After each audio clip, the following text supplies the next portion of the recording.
Hello everyone, good morning. Welcome to my YouTube channel. आज हम करेंगे गढ़वाल के 52 गढ़ों से संबंधित अर्थात पवार वंश से संबंधित कुछ 200 प्लस महत्वपूर्ण क्वेश्चन आज भी आपके इस वीडियो में रहने वाले हैं।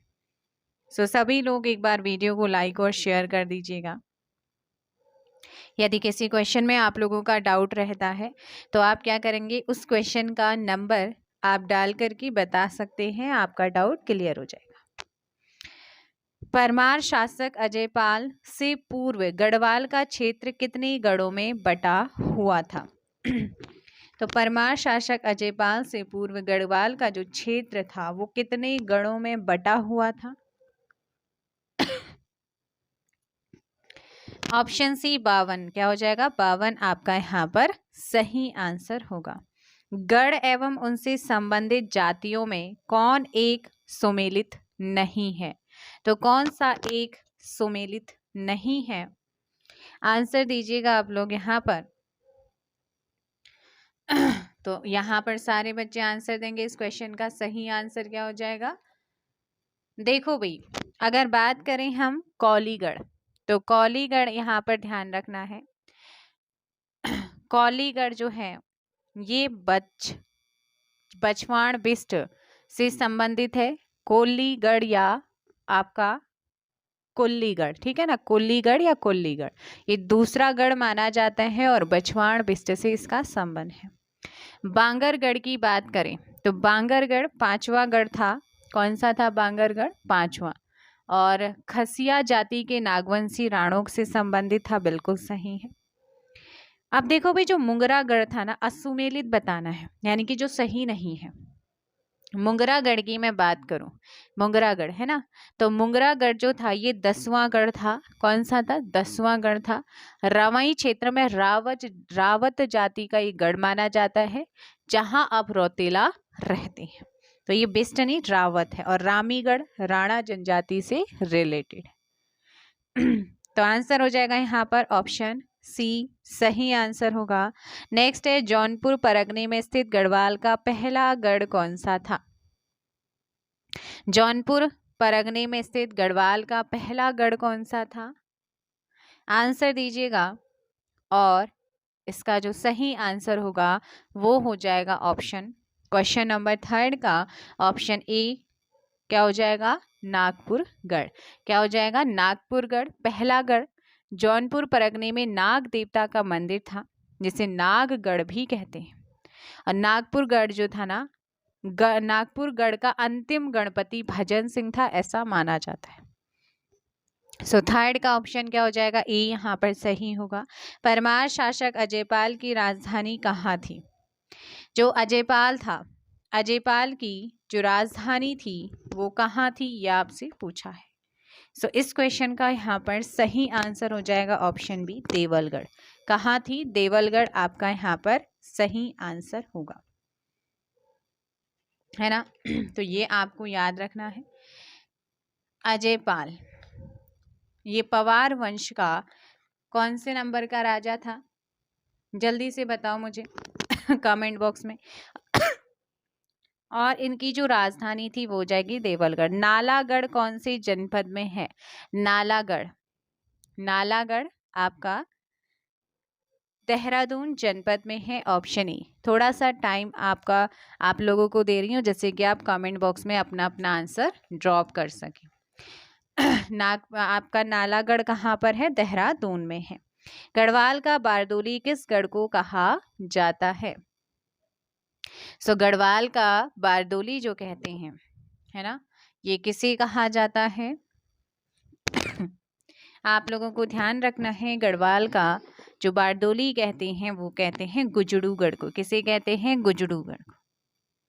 गुजड़ूगढ़ पौड़ी गढ़वाल के मल्ला सलाण क्षेत्र में गुर्जर प्रतिहार राजपूतों से रिलेटेड है।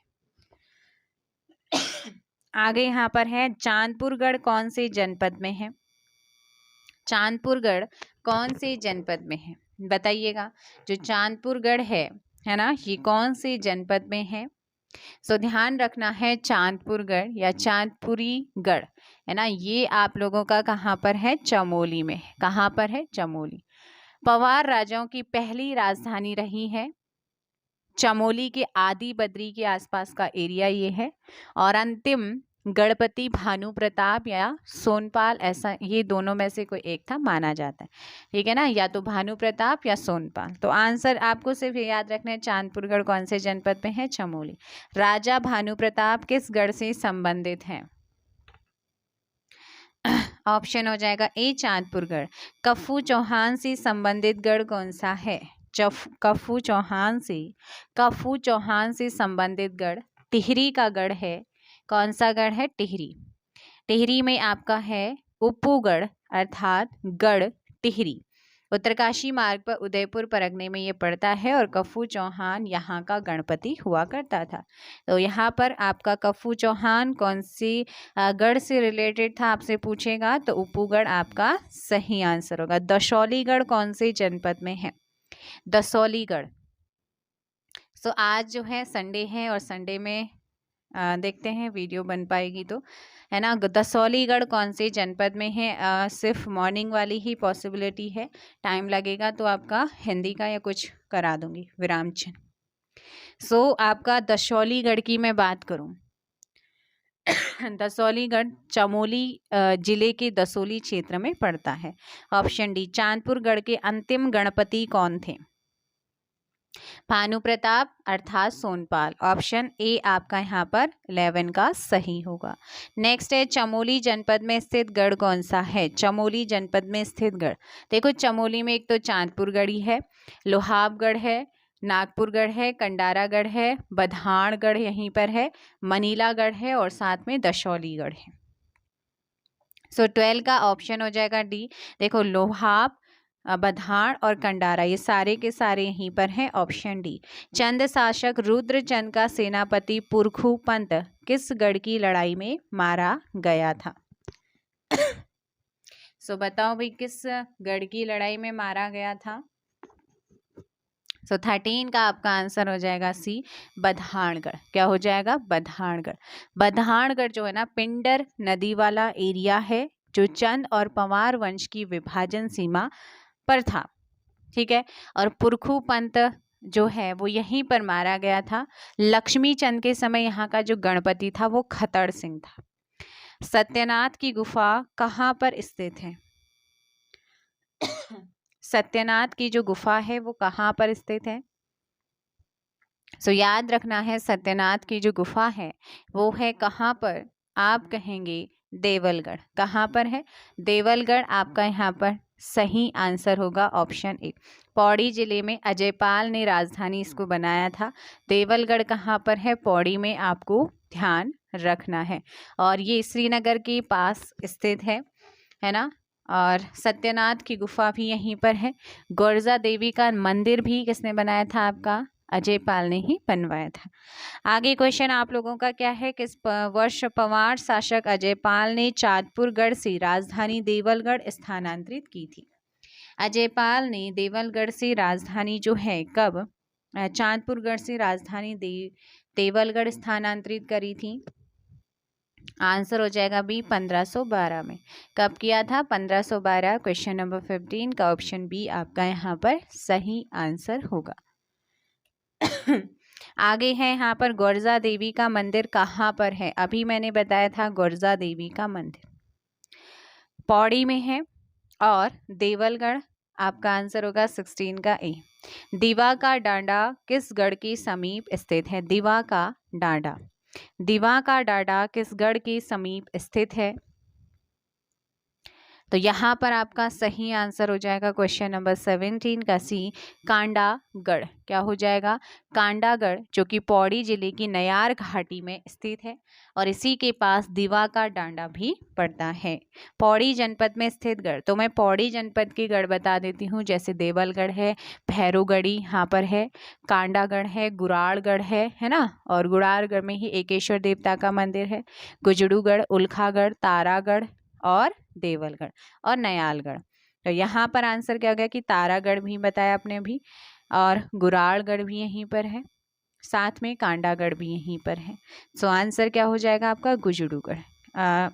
हाँ भाई यहाँ सॉरी ये दिवा का डांडा तो यहाँ पर बता दिया था ना, कौन सा हो जाएगा, कांडा का गढ़। क्वेश्चन नंबर 18 का ये था कि कौन कौन से जो गढ़ हैं वो आपके पौड़ी में थे। ऑप्शन डी हो जाएगा, उपयुक्त सभी हैं। आगे है यहाँ पर टिहरी जनपद के अंतर्गत आने वाले गढ़ कौन से हैं। तो टिहरी के अंदर जो आते हैं, एक तो धतियूड़गढ़ है, कौन सा है, धतियूड़गढ़, और उप्पूगढ़ है जो जिससे कफू चौहान का संबंध है, और मौलिया या रमोली गढ़ है, धमोड़ूगढ़ है और कोटागढ़ है। ये आपके गढ़ हैं कहाँ के, टिहरी के। तो आपको ध्यान रखना है कि यहाँ पर कोटागढ़ है, बताइएगा। जी हाँ, और धमोड़ूगढ़ भी बताया है, उप्पूगढ़ भी। कहाँ पर है ये, उपयुक्त सभी टिहरी में है। गंगू रमोला एक सिद्धवा विधवा किस गढ़ से संबंधित था। गंगू रमोला वीर पराक्रमी गणपति था एक, टिहरी गढ़वाल के, जिसके दो बेटे थे, सिद्धवा और विधवा, जो चौहान वंशीय गणपति थे। सो यहाँ पर आपका आंसर क्या हो जाएगा, क्वेश्चन नंबर 20 का ऑप्शन ए मौलियागढ़। किससे है इनका, मौलियागढ़ से संबंधित है। अच्छा, मौलियागढ़ या रमोलीगढ़ मैंने अभी बताया है ना आप लोगों को, कहाँ पर है, टिहरी में है। कहाँ पर है, टिहरी।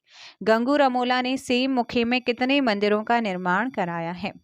तो सेम मुखिम में किसने जो है मंदिरों का निर्माण कराया था, तो आप कहेंगे गंगू रमोला ने। और कितने मंदिरों का निर्माण कराया है, आंसर हो जाएगा सी, 7 मंदिरों का निर्माण कराया था। आगे देखो भाई, गढ़वाल का परमार वंश, ये आपके 52 गढ़ भी इन्हीं से रिलेटेड है। अब नींव पड़ती है कुछ महत्वपूर्ण पंवार शासकों की, बात कर लेते हैं। किस गढ़ में पंवार वंश की नींव पड़ी थी, ऐसा कौन सा गढ़ था जहां से नींव पड़ती है किसकी, पंवार वंश। तो आपको याद रखना है चांदपुरगढ़, जो कि चमोली में है। चांदपुरगढ़ चमोली से परमार वंश या पंवार वंश की नींव पड़ती है। और पंवार वंश का जो संस्थापक, जो आदि पुरुष माना जाता है, वो किसे मानते हैं, कनकपाल को मानते हैं। किसे मानते हैं, कनकपाल को। आपको ध्यान रखना है 52 गढ़ों में सबसे शक्तिशाली जो गढ़ था वो कौन सा था, चांदपुरगढ़ ही था। ठीक है ना, ये आपको याद रखना है। आगे यहाँ पर क्वेश्चन नंबर 23 आप लोगों के सामने है। चांदपुरगढ़ के प्रतापी शासक कौन था। चांदपुरगढ़ का प्रतापी शासक कौन था।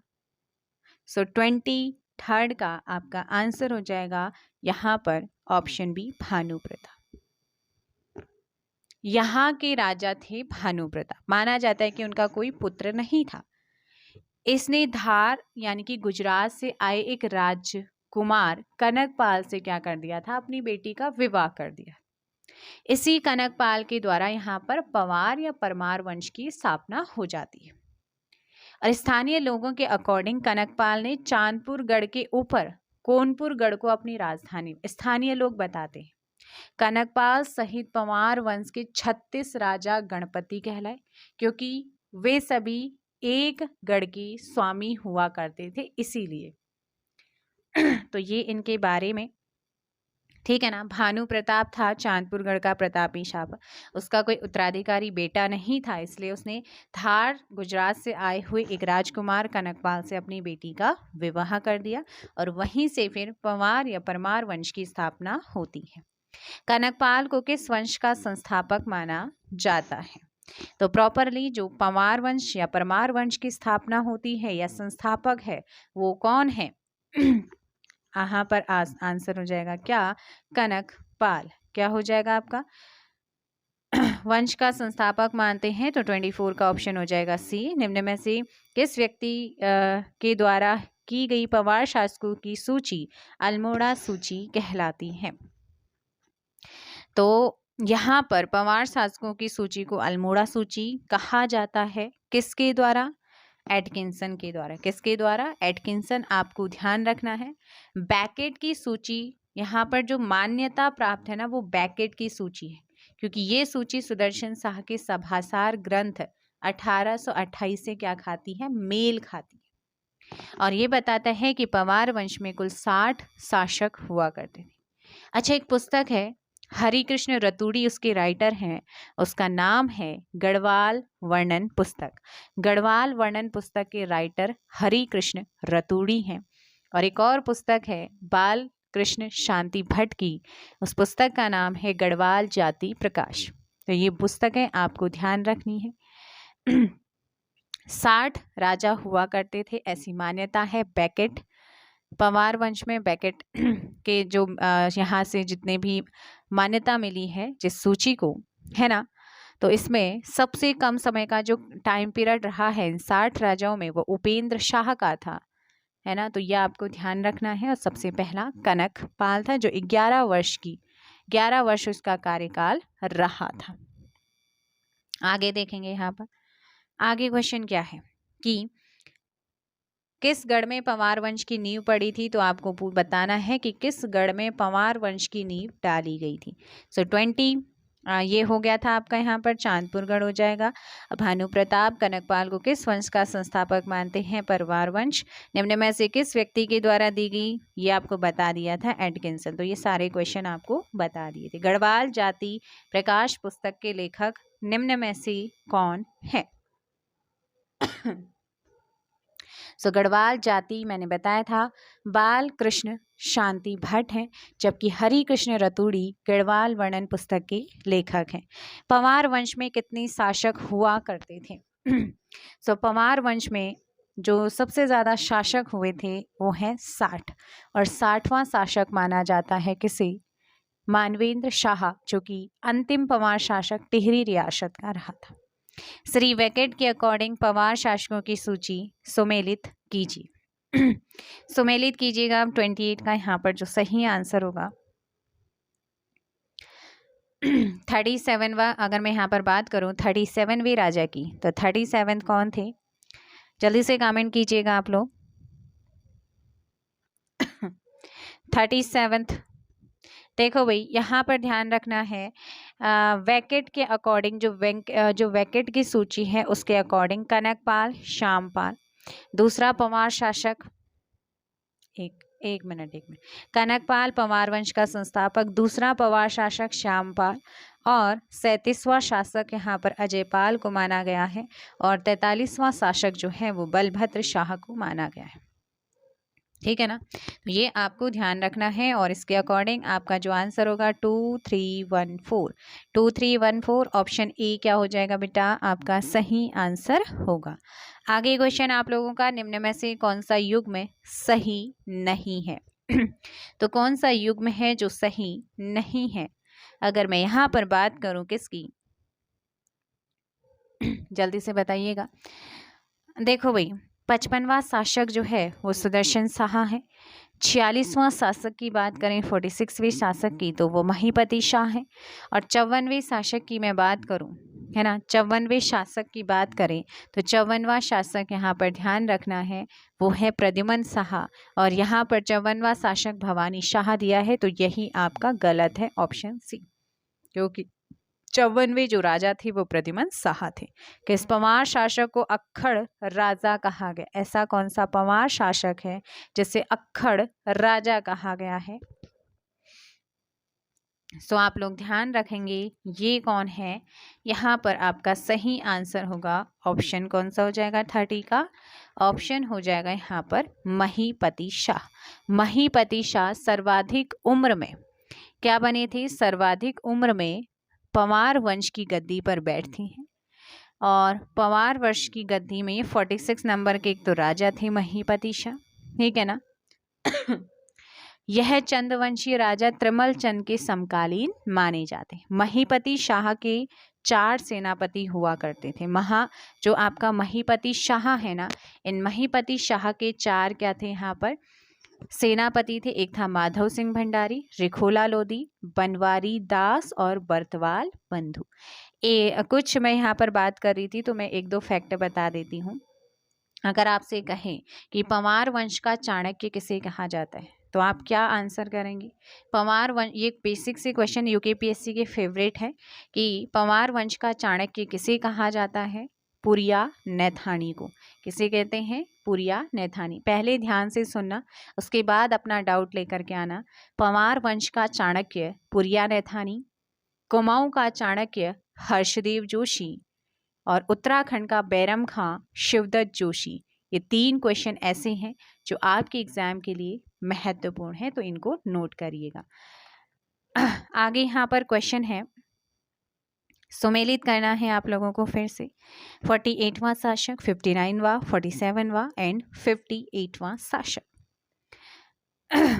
अगर मैं यहाँ पर बात करूँ किसकी, 48वें शासक की, 48वें शासक, 48वें शासक थे मेदिनी शाह। कौन थे? मेदिनी शाह थे 48वें। 59वें शासक की मैं बात करूं तो ये नरेंद्र शाह थे। कौन थे? नरेंद्र शाह। और उसके बाद मैं 47वें शासक की बात करूं तो 47th में थे पृथ्वीपति शाह। और लास्ट में बचते हैं 58th नंबर के थे कीर्ति शाह। तो 1 3 4 2 कहाँ पर आ रहा है? ऑप्शन ए आपका सही होगा। आगे है, किस स्थान पर पंवार शासकों की प्रथम राजधानी हुआ करती थी? तो पंवार शासकों की जो पहली राजधानी थी वो कहाँ पर थी? तो इस क्वेश्चन का आपका सही आंसर होगा चांदपुरगढ़ थी। इनकी पहली राजधानी चांदपुरगढ़ बनती है। आगे क्वेश्चन है, चांदपुरगढ़ में कनकपाल के द्वारा पंवार वंश की जो स्थापना है वो कब की जाती है? सो इसका सटीक आंसर हो जाएगा 33 का 888 ईस्वी में। कब की थी? 888 ईस्वी में की थी। आगे क्वेश्चन है कि किस पुस्तक में पातीराम जी ने कहा कि कनकपाल मालवा से आए थे?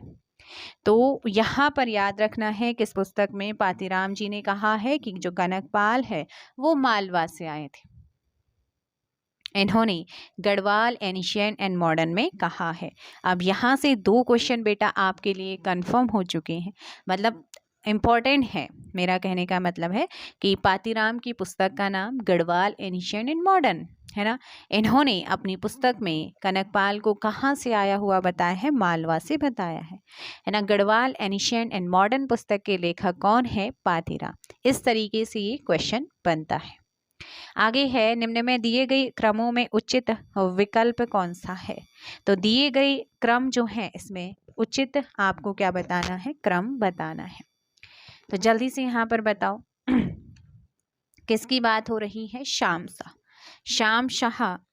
शाह, मान शाह, पृथ्वीपति शाह और प्रदीप शाह।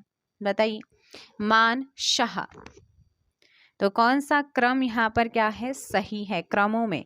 अगर यहाँ पर श्याम शाह की बात करें, बताइएगा कि श्याम शाह आपकी 45वें नंबर के यहाँ पर राजा थे। अगर बात करें मान शाह, किसकी बात करते हैं? मान शाह बताओ कौन से नंबर के राजा बने थे? जल्दी से कमेंट करो। सो मान शाह आप लोगों को ध्यान रखना है, ये राजा थे कौन से नंबर के? सो देखिएगा भाई, जो श्याम शाह की अगर मैं बात करूं तो श्याम शाह 45वें नंबर के राजा थे। मान शाह की बात की जाए तो ये 44वें नंबर के राजा थे। और पृथ्वीपति की बात करूं तो ये 47वें नंबर के थे। और प्रदीप शाह की यहाँ पर बात करें तो ये 51 के। तो अब आप यहाँ पर क्या कर दो, इसको लगा दो भाई सिक्वेंस में। सो 35 का आपका आंसर क्या हो जाएगा? ए हो जाएगा। सबसे पहले मान शाह, उसके बाद श्याम शाह के बाद पृथ्वीपति शाह, उसके बाद आपकी प्रदीप शाह। अशोक चल के आक्रमण के समय गढ़वाल का शासक कौन था? बताइएगा कि अशोक चल के समय जब आक्रमण होता उस समय गढ़वाल का शासक कौन था? सो 36 का यहाँ पर जो सही आंसर हो जाएगा वो हो जाएगा ऑप्शन सी, विक्रमपाल था। कौन था? विक्रमपाल। आप लोगों को यहाँ पर ध्यान रखना है। आगे क्वेश्चन आप लोगों का, किस परमार शासक का देवप्रयाग से गढ़वाली भाषा का लेख मिलता है? गढ़वाली भाषा का लेख किसका मिलता है? आंसर हो जाएगा यहाँ पर आपका क्या? ऑप्शन 37 का ऑप्शन हो जाएगा यहाँ पर क्या, जगतपाल। किसका मिलता है, जगतपाल। आप लोगों को यहाँ पर क्या रखना है, ध्यान रखना है। आगे क्वेश्चन आप लोगों का क्या है, शिव प्रसाद डबराल के अनुसार, शिव प्रसाद डबराल के अनुसार गढ़वाल शब्द सॉरी गढ़वाल शब्द का सबसे पहले प्रयोग हुआ है या प्रयोग किया था, किसने किया था, शिव प्रसाद डबराल के अनुसार गढ़वाल शब्द का जो पहला प्रयोग किया था वो किसने किया था। ऑप्शन ए मौलाराम ने। किसने किया था, मौलाराम ने किया था। ऑप्शन क्या हो जाएगा, ए यहाँ पर सही आंसर होगा। अच्छा, भक्त दर्शन ने परमार वंश की नींव कब से कब तक बताई है, तो इन्होंने 888 ईस्वी में बताई है। राहुल सांकृत्यायन परमार वंश का आदि पुरुष किसे मानते हैं, ये मानते हैं राहुल सांकृत्यायन अजयपाल को मानते हैं, ठीक है ना, ये आपको ध्यान रखना है। आगे क्वेश्चन आप लोगों के देखेंगे, परमार वंश का 37वां राजा कौन सा था, जो कि बहुत ही ज्यादा क्या था, शक्तिशाली, और इसका नाम है पवारों में जो 37वां राजा था 1490 से 1519 के बीच में, वो कौन था। सो यहाँ पर आंसर हो जाएगा ऑप्शन बी, अजयपाल। कौन था, अजयपाल को माना जाता है। 52 गढ़ों को जीतने के बाद गढ़वाल का एकीकरण करता है, उसके बाद गोरखनाथ पंथ का अनुयायी भी बनता है, और साबरी ग्रंथ जो है ना उसमें से 10 ग्रंथों में से एक का संस्थापक किसे मानते हैं, अजयपाल को ही मानते हैं। इसने भी युद्ध नीति को त्याग कर धर्म की नीति का अनुसरण किया था, किसने, अजयपाल ने। और कुछ इतिहासकार इसे अजयपाल को क्या कहते हैं, उत्तराखंड का अशोक कहते हैं। अजयपाल के द्वारा ही मापन प्रणाली को व्यवस्थित करते हुए सरकारी पाथे, क्या है, सरकारी पाथे अर्थात धूली पाथा या अजयपाल का धर्म पाथा कहा गया, इसका निर्माण अजयपाल ने ही कराया था।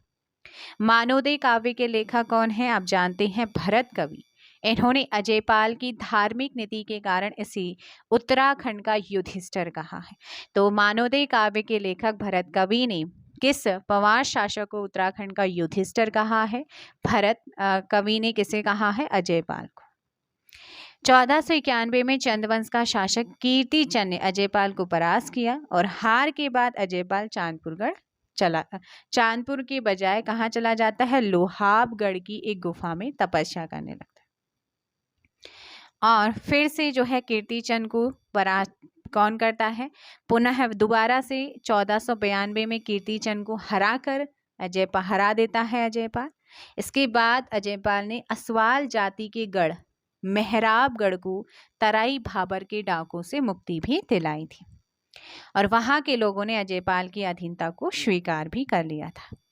1512 में अजयपाल अपनी राजधानी देवलगढ़ अर्थात श्रीनगर के पास ले जाता है, और वहीं पर राजराजेश्वरी मंदिर का निर्माण भी करता है। सत्यनाथ सिद्ध मंदिर का निर्माण करता है, और साथ ही साबरी ग्रंथ में अजयपाल को ही आदिनाथ महाराज और एक छत्र सम्राट भी कहा गया है। तो ये आपको इनके बारे में याद रखना है। कुछ लोगों ने श्रीनगर को गढ़वाल की दिल्ली भी कहा है, और ये शहर 2 बार उजड़ा और फिर से बसा भी। अजयपाल क्या करता है, उपगढ़ के गणपति किस पर आक्रमण कर देता है, कप्पू चौहान पर, और किस पर करता है, कप्पू चौहान पर। उपगढ़ में ही उत्तराखंड का क्या था, पहला जौहर भी हुआ था। आपसे पूछेगा कि उत्तराखंड का पहला जौहर जब राजा हार जाता था, जो स्त्रियां होती थी वो आग में कूद करके जौहर करती थी, है ना, तो उपगढ़ ही ऐसा पहला गढ़ था जहां पर उत्तराखंड के अंदर जहां पर पहला जौहर हुआ था। कप्पू चौहान के स्वाभिमान को देखते हुए अजयपाल ने कहा कि वीर तुम जीते और हम हारे। किसने कहा था, अजयपाल ने कहा था। अजयपाल ने ही केंद्रीय सेना का गठन किया था, जो राजा के अधीन हुआ करती थी। सेना को वेतन के बदले भूमि किसने दी थी, अजयपाल ने, और उस भूमि को कहते थे रौत भूमि। क्या कहते थे, रौत भूमि कहते थे। अजयपाल ने ही अपने साम्राज्य की सीमाओं का क्या करा था, वर्णन कराया था। और पहाड़ों में आप जानते हैं ओड़ा कहा जाता है, क्या, ओड़ा, है ना। तो जब सीमाओं का वर्णन किया गया कि यहाँ मान लो मैं कहती हूँ कि एक बड़ा खेत है और इस खेत में 4 भाइयों के 4 हिस्से होते हैं, तो यहाँ पर एक ओड़ा यानी कि पत्थर वत्थर लगा देते हैं, यहाँ से यहाँ तक ये तेरा हो गया, यहाँ से यहाँ तक ये इसका हो गया, ये इसका हो गया, ये इसका, तो बीच बीच में क्या होते हैं, पत्थर, इसी को क्या कहा गया है, ओड़ा कहते हैं। और अजयपाल ने ही सरोला ब्राह्मणों की नियुक्ति की थी जो खाना बनाते थे, ठीक है ना। सरोला ब्राह्मणी की नियुक्ति किसने की थी, अजयपाल ने की थी। तो ये था भाई अजयपाल के बारे में, याद कर लेना। आप आंसर करेंगे तो ये था, ऑप्शन हो जाएगा यहाँ पर बी, किस राजा को राहुल सांकृत्यायन ने परमार वंश का संस्थापक माना है। तो राहुल सांकृत्यायन ने परमार वंश का आदि पुरुष अर्थात संस्थापक माना है किसे, अजयपाल को। किसे माना है, अजयपाल, यहाँ पर सही आंसर होगा। आगे है, किस व्यक्ति ने अजयपाल को गढ़वाल नाम से संबोधित किया था। राय बहादुर पातीराम ने किया था। किसने, राय बहादुर पातीराम, यहाँ पर आपका सही आंसर होगा क्वेश्चन नंबर 3 का। नेक्स्ट है, निम्न में से 1490 से 1519 तक किस शासक का कार्यकाल था, और शासक का नाम है अजयपाल। क्या है, अजयपाल, यहाँ पर आंसर होगा। आगे है, किस चंद शासक ने अजयपाल को बधानगढ़ के युद्ध में पराजित किया था।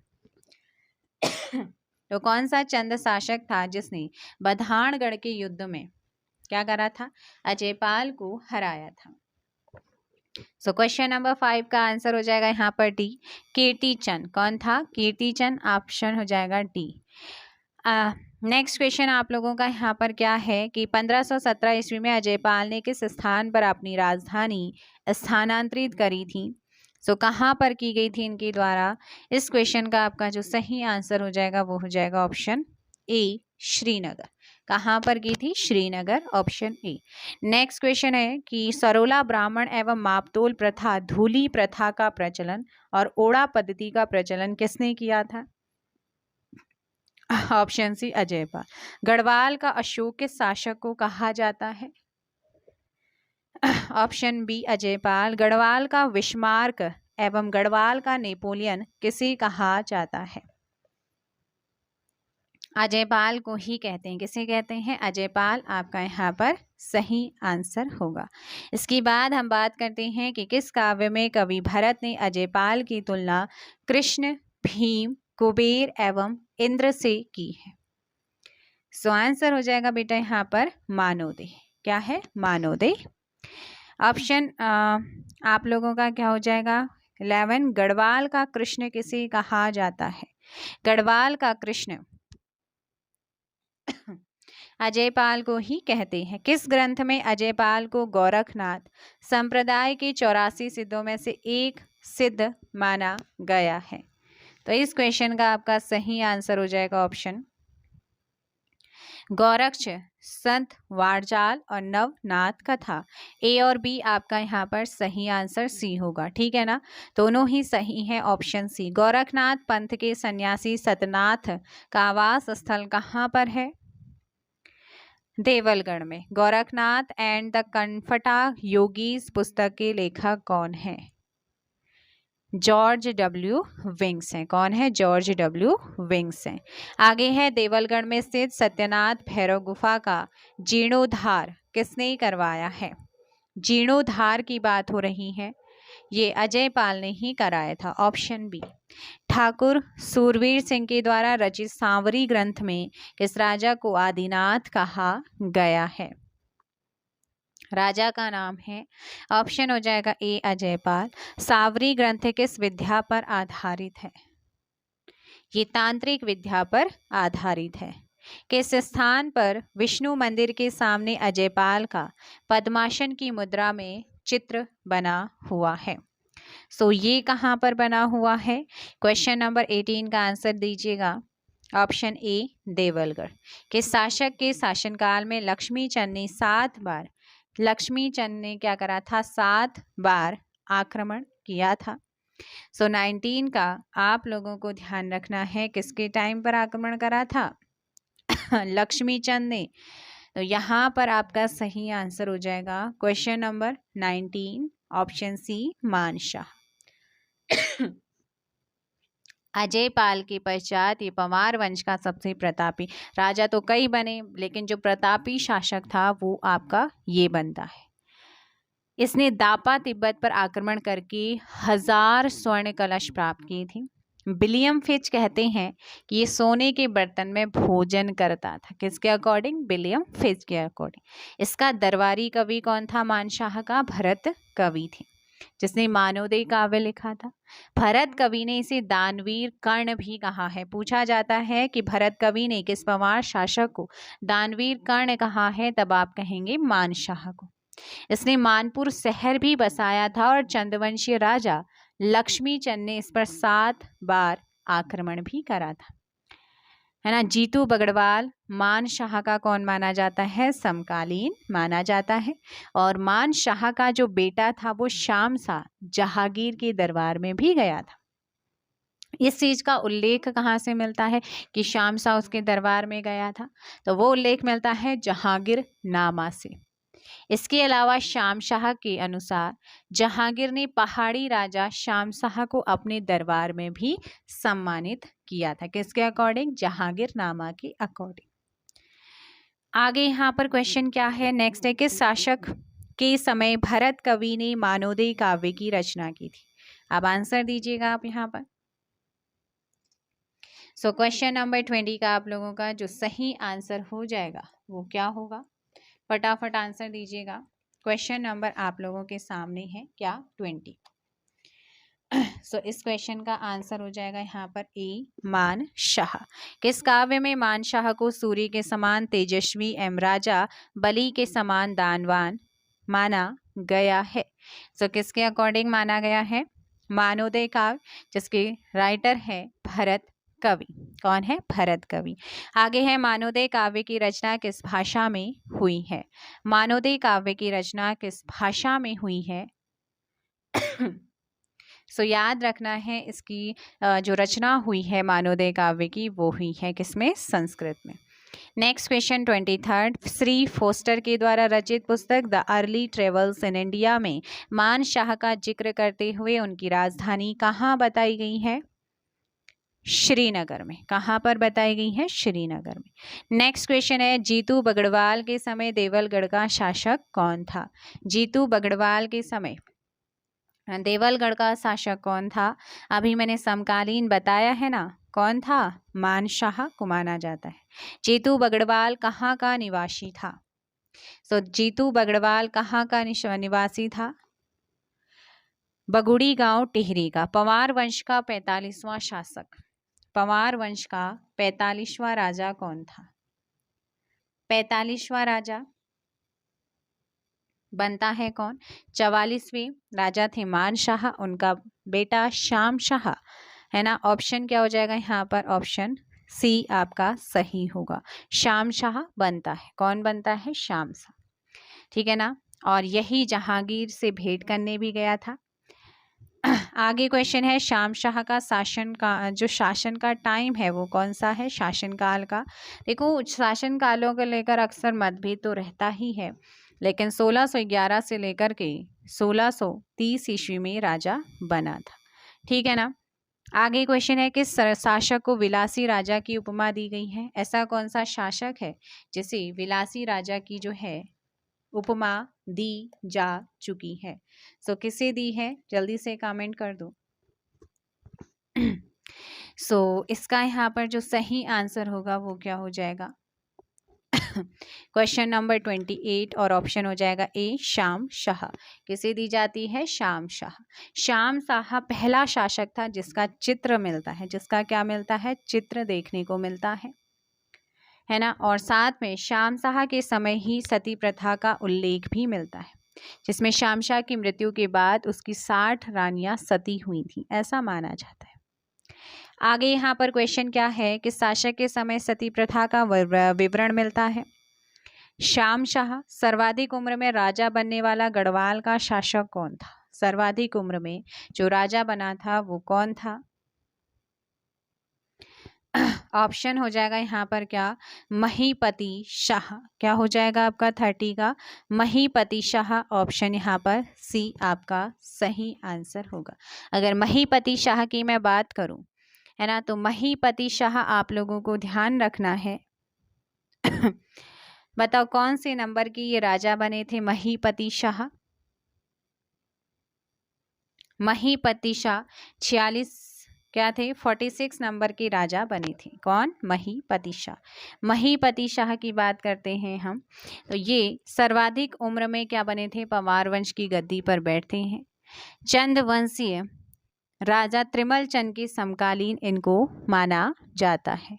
और इन्हीं का मैंने बताया भी था कि इन्होंने जो है 4 सेनापति अपॉइंट किए थे, माधव सिंह भंडारी, रेखोला लोधी, बनवारी दास और बर्दवाल बंधु थे। ठीक है ना। आगे क्वेश्चन आप लोगों का क्या है? किस शासक को अक्खड़ राजा भी कहा जाता है? तो अक्खड़ राजा किसे कहते हैं बताया था। 31 का आपका जो सही आंसर होगा वो हो जाएगा ऑप्शन ए, महीपति शाह। क्या हो जाएगा? महीपति शाह कोई अक्खड़ राजा के नाम से जाना जाता है। ठीक है ना। ये आपको यहाँ पर ध्यान रखना है। रोटी सूची प्रथा का प्रारंभ किसने किया था? रोटी सूची प्रथा का प्रारंभ, रोटी सूची प्रथा का प्रारंभ भी महीपति शाह ही करता है। Option C. क्वेश्चन नंबर 33 क्या है कि निम्न में से महीपति शाह के सेनापति कौन थे? महीपति शाह के सेनापति, तो यहाँ पर इसने 4 सेनापति बनाए थे, माधो सिंह भंडारी, रेखोला लोधी, बनवारी दास, और यहाँ पर एक नाम और मैंने आप लोगों को बताया था, उस नाम को बताइए, बर्दवाल बंधु। ठीक है ना। तो यहाँ पर उपयुक्त सभी आपका क्या हो जाएगा? सही आंसर होगा ऑप्शन डी।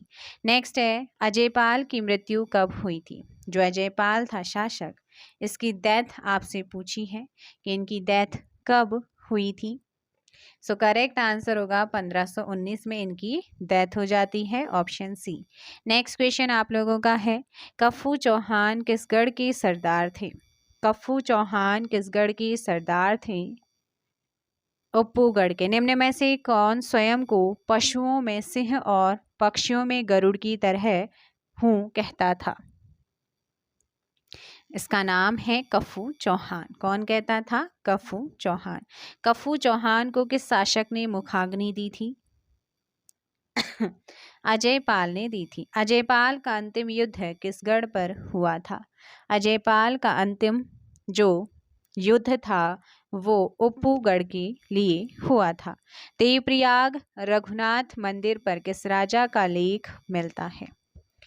सो आंसर दीजिएगा। सहजपाल। किसका? सहजपाल। 1548 से 1575 तक, 1548 से 1575 तक गढ़वाल या गढ़ राज्य पर किस राजा का शासन था? सो आप लोगों को ध्यान रखना है इस टाइम पर जिसका शासन था वो कौन है। क्वेश्चन नंबर 40 का यहाँ पर जो सही आंसर होगा ऑप्शन क्या हो जाएगा आप लोगों का? बी हो जाएगा, सहजपाल। किसका शासन था? सहजपाल। आप लोगों को ध्यान रखना है। आगे क्वेश्चन आप लोगों का यहाँ पर है क्वेश्चन नंबर 41, निम्न में से अकबर के समकालीन शासक कौन था? अकबर का समकालीन, सो अकबर का समकालीन जिसका टाइम 1546 से 1575 के टाइम पर था वो है आपका सहजपाल। किस शासक के समय अकबर ने गंगा के स्रोत को खोजने के लिए एक दल भेजा था? उस दल का नाम है सहजपाल। किसने भेजा था? सहजपाल ने। आगे है पंवार वंश के 43वें राजा निम्न में से कौन से? 43rd नंबर की जो राजा है, अर्थात 43वें राजा की बात करें 43 नंबर की, तो वो है कौन? बलभद्र शाह। कौन थे बच्चे? Balbhadra Shah. So question number आप लोगों का 43 का आंसर हो जाएगा ए। यहाँ पर सही आंसर होगा। क्या हो जाएगा? ऑप्शन ए सही। 1581 में ग्वालदम का युद्ध किन दो राजाओं के मध्य हुआ था? ग्वालदम का युद्ध किन दो राजाओं के मध्य हुआ था? सो इस क्वेश्चन का आपका यहाँ पर जो सही आंसर होगा वो हो जाएगा ऑप्शन बी। किसके बीच में? बलभद्र शाह और रुद्रचंद के बीच में हुआ था। 1581 में ये युद्ध होता है रुद्रचंद के बीच, परंतु शिव प्रसाद डबराल युद्ध की तिथि जो मानते हैं वो 1591 को मानते हैं। इस युद्ध में, ग्वालदम के युद्ध में रुद्रचंद हार जाता है और उसका सेनापति पुरुषोत्तम पंत भी मारा जाता है। नेक्स्ट है आपका, निम्न में से किस व्यक्ति ने बलभद्र शाह की तुलना भीम से की है? सो यहाँ पर आपका सही आंसर हो जाएगा 45 का ऑप्शन सी, कवि देवराज। कौन? कवि देवराज के अकॉर्डिंग बलराम, दुलाराम शाह और बहादुर के शासक के अन्य नाम हैं। बलभद्र शाह को ही क्या कहा जाता है? बलराम, दुलाराम शाह और यहाँ पर बहादुर देखने को मिलता है। ठीक है ना। आगे क्वेश्चन आप लोगों का क्या है कि ग्वालदम युद्ध में रुद्रचंद की हार के साथ किस सेनापति की डेथ हो गई थी, मृत्यु हो गई थी? तो वो सेनापति था कौन? ऑप्शन बी, पुरुषोत्तम पंत। किस राजा ने सबसे पहले अपने नाम के आगे शाह की उपाधि को लगाया था? सो ऐसा जो शासक था जिसने शाह की उपाधि को सबसे पहले धारण किया था वो कौन था? 48 का आंसर दीजिएगा। आपका सही आंसर हो जाएगा ऑप्शन ए, बलभद्र शाह। कौन था बच्चे? बलभद्र शाह ही वो था। आगे क्वेश्चन है, बलभद्र शाह का उत्तराधिकारी कौन बना है? बलभद्र शाह का उत्तराधिकारी कौन बना? सो क्वेश्चन नंबर 1 का ऑप्शन बी, मान शाह। कौन बने थे? मान शाह बने थे। 1591 ईस्वी से 1611 ईस्वी तक के शासक का शासन काल रहा है। सो क्वेश्चन नंबर 2 का ऑप्शन हो जाएगा ए, मान शाह। किसका रहा है? मान शाह, जो कि 44वें राजा बनते हैं। निम्न में से गर्वभंजक किसे माना जाता है? गर्वभंजक, गर्वभंजक की उपाधि किसे दी गई है? तो गर्वभंजक की उपाधि माधो सिंह भंडारी को दी गई है। किसे? माधो सिंह भंडारी। थर्ड का ऑप्शन क्या हो जाएगा? ए, यहाँ पर सही होगा। माधो सिंह भंडारी की बात कर लेते हैं। इनका जन्म मलेथा टिहरी गढ़वाल में होता है। इनके पिता कालू भंडारी थे। माधो सिंह भंडारी की पत्नी का नाम उदीना बोरानी था। ठीक है ना। माधो सिंह को गर्वभंजक कहते हैं, लेकिन क्यों? इसने एकमात्र पुत्र गजे सिंह की बलि दिया था, इसीलिए कहते हैं। देवप्रयाग रघुनाथ मंदिर के द्वार पर एक अभिलेख मिला है जिसमें माधो सिंह भंडारी के पुत्र गजेंद्र सिंह व पुत्र बहु मथुरा बैराणी का उल्लेख देखने को मिलता है। पूछ लेगा कि कौन से अभिलेख में। चलो भाई, आगे क्वेश्चन आप लोगों। माधो सिंह भंडारी ने ही मलेथा की गुल का निर्माण भी कराया था। आगे क्वेश्चन आप लोगों का, छेड़ाधार पहाड़ी पर निर्मित मलेथा गुल का निर्माण किसने कराया था?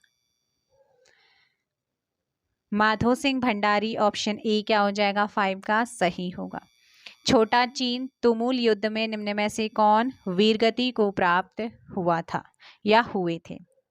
सो यहाँ पर आप लोगों का जो सही आंसर होगा, सही आंसर होगा वो क्या हो जाएगा? Option B, Madho Singh Bhandari. मलेथा नामक स्थान कौन से जनपद में है? मलेथा नामक जो स्थान है वो कौन से जनपद में है? मलेथा टिहरी में है। कहाँ पर है? टिहरी। ऑप्शन ए आपका सही होगा। मलेथा की गुल हेतु किन नदियों से पानी निकाला गया था? तो ये जो पानी निकाला गया था चकमा नदी या डागर नदी से निकाला गया था। आंसर सी आपका सही होगा। माधो सिंह भंडारी की मृत्यु किस नदी के तट पर हुई थी? इनकी जो डेथ हुई थी वो सतलज नदी के किनारे पर हुई थी, है ना। ऑप्शन हो जाएगा सी, जो पृथ्वीपति शाह के समय भी सेनानायक हुआ करते थे, माधो सिंह भंडारी। महीपति शाह का उत्तराधिकारी कौन बना था? महीपति शाह का उत्तराधिकारी बनता है कौन? ऑप्शन यहाँ पर, महीपति शाह का उत्तराधिकारी कौन बनता है? बताइएगा।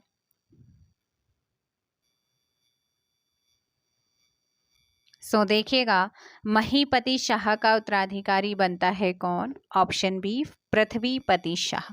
पृथ्वीपति शाह जो है वो यहाँ पर क्या बनते हैं?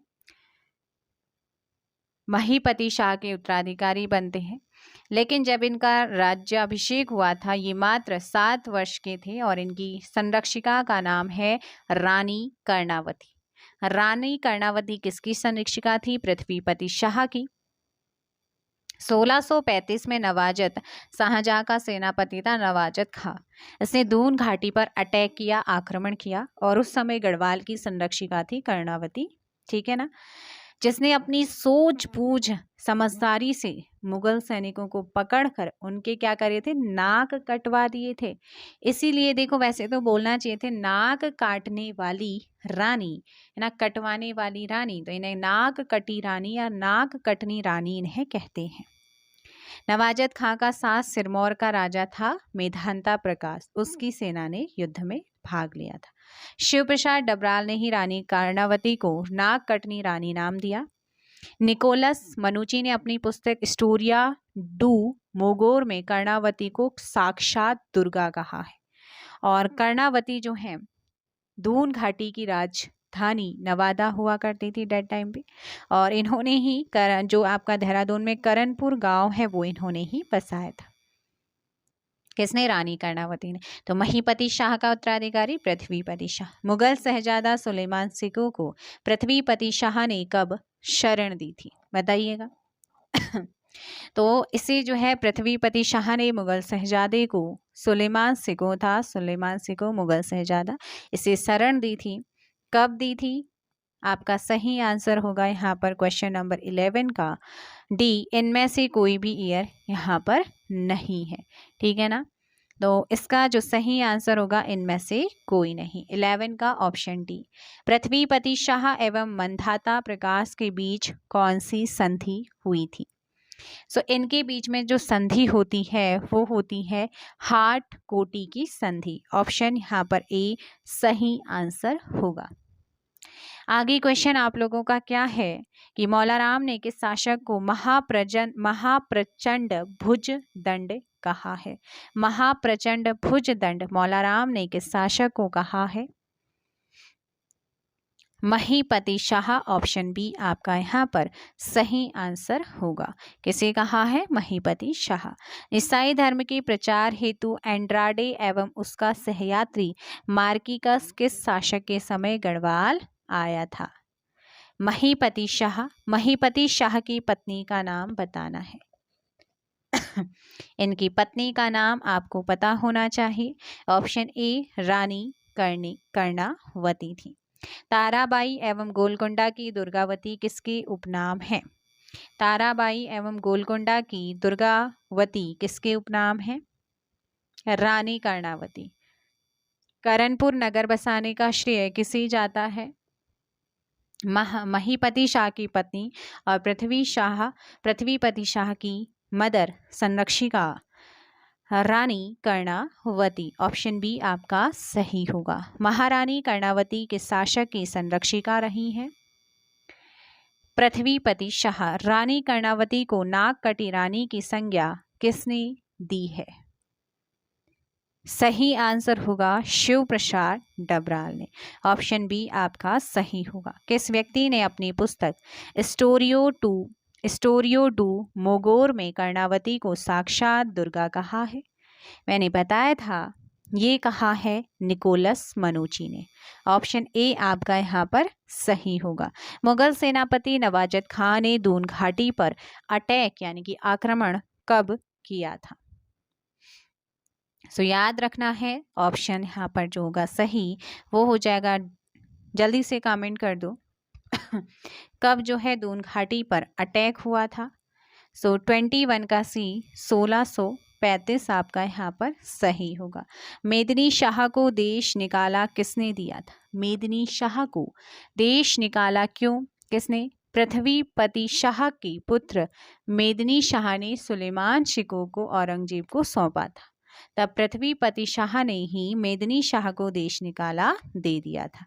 तो आंसर क्या हो जाएगा 22 का? ऑप्शन बी आपका सही आंसर होगा, पृथ्वीपति शाह। आगे है सुलेमान सिको ने कितने आदमियों के साथ गढ़वाल में शरण ली थी?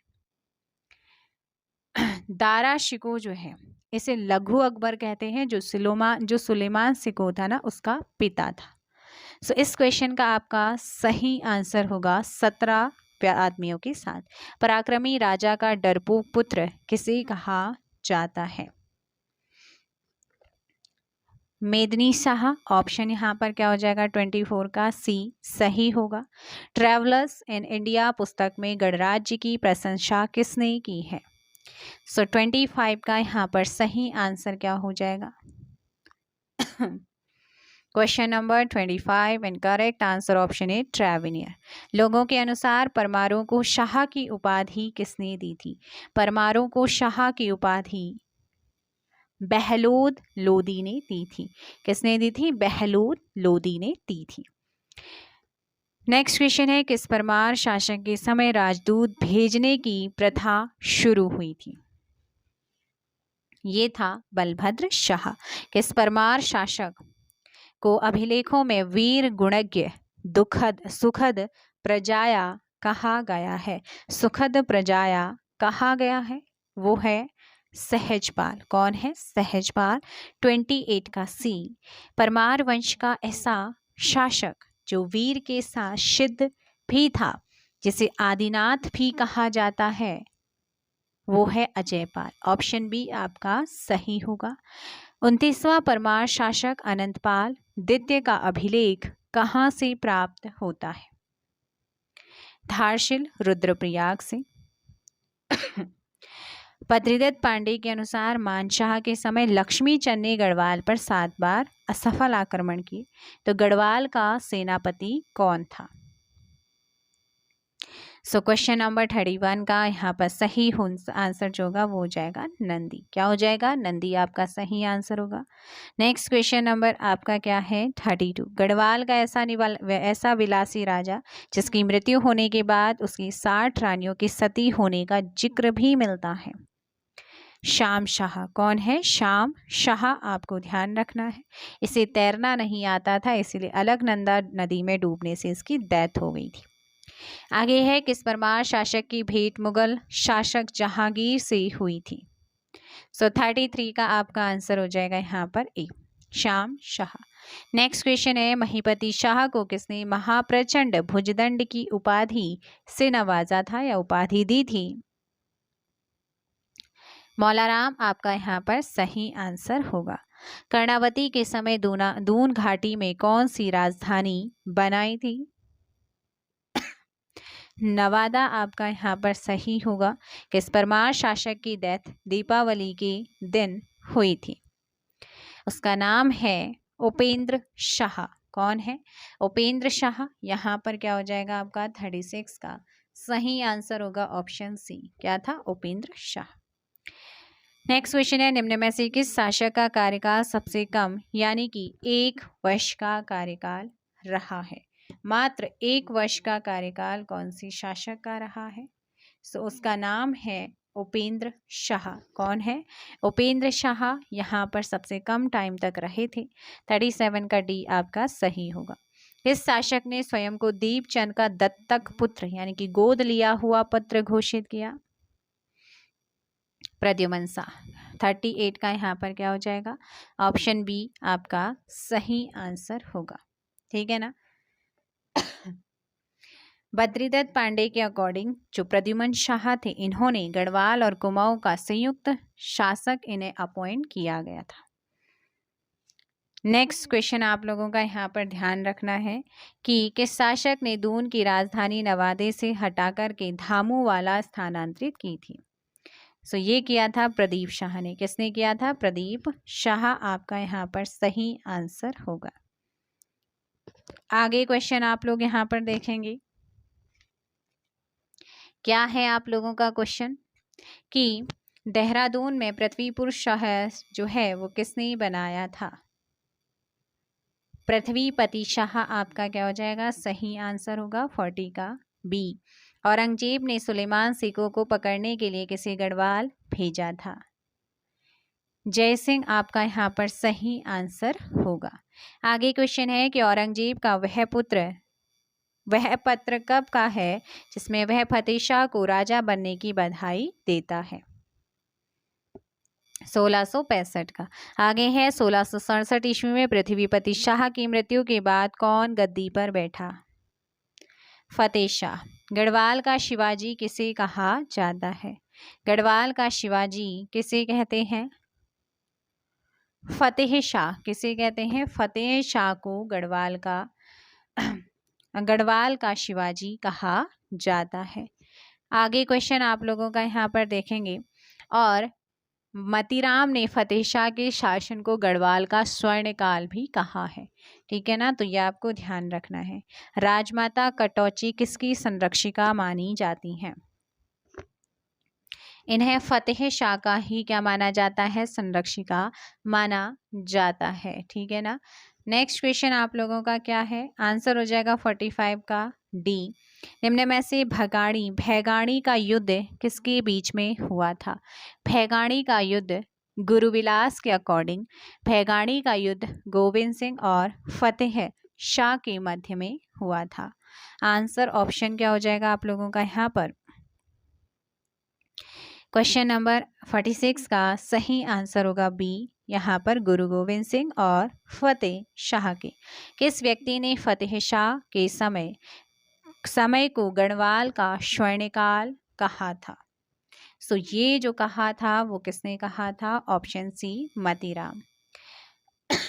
किस गढ़वाल शासक के दरबार में नवरत्न होने के कारण इन्हें गढ़वाल का अकबर कहा जाता है?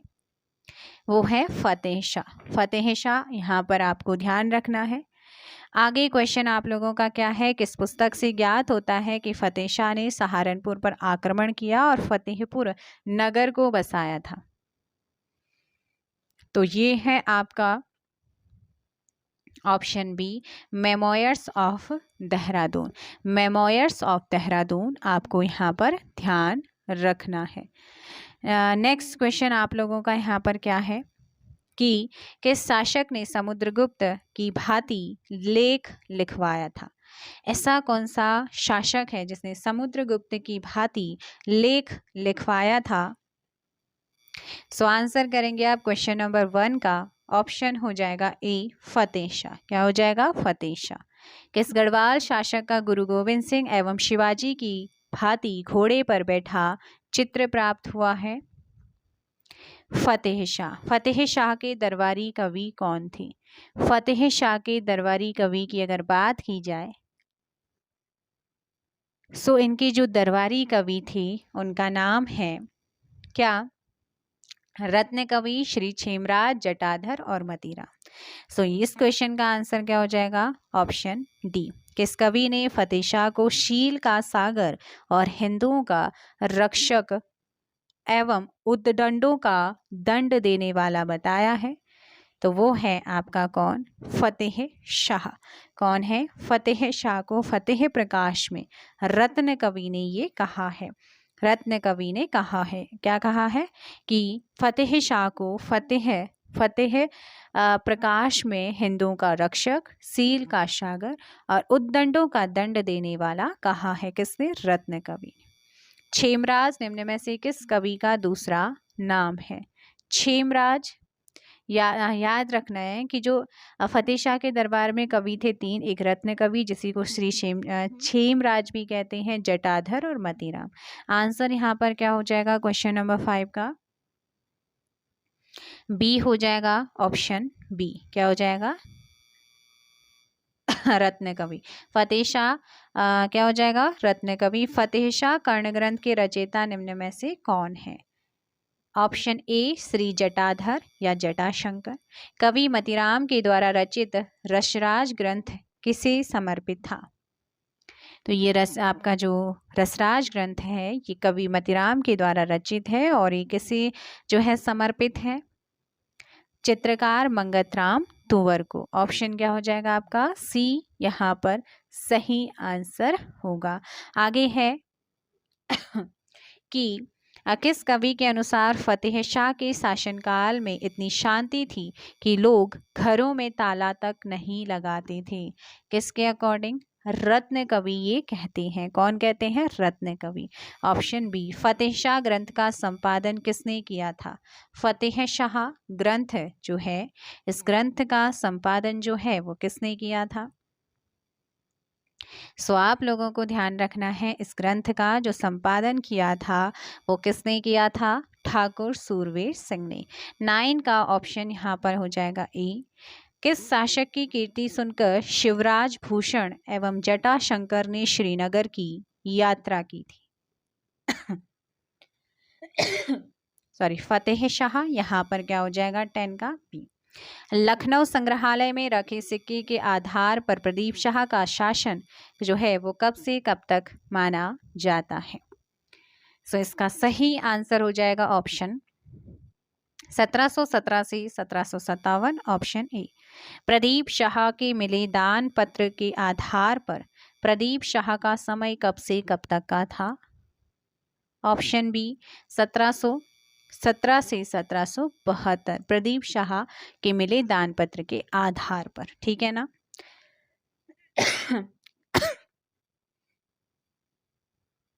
कनक दी किस शासक की संरक्षिका रही हैं? कनक दी, तो आपको याद रखना है कनक दी जो है ना ये प्रदीप शाह की संरक्षिका रही हैं। 13 का ए। रामायण प्रदीप के रचनाकार कौन थे? रामायण प्रदीप की रचनाकार। सो 14 का सी मेधाकर शर्मा थे। 5 भाई कठैत के शासक के दरबार से संबंधित थे? ऑप्शन बी आपका यहाँ पर सही आंसर होगा।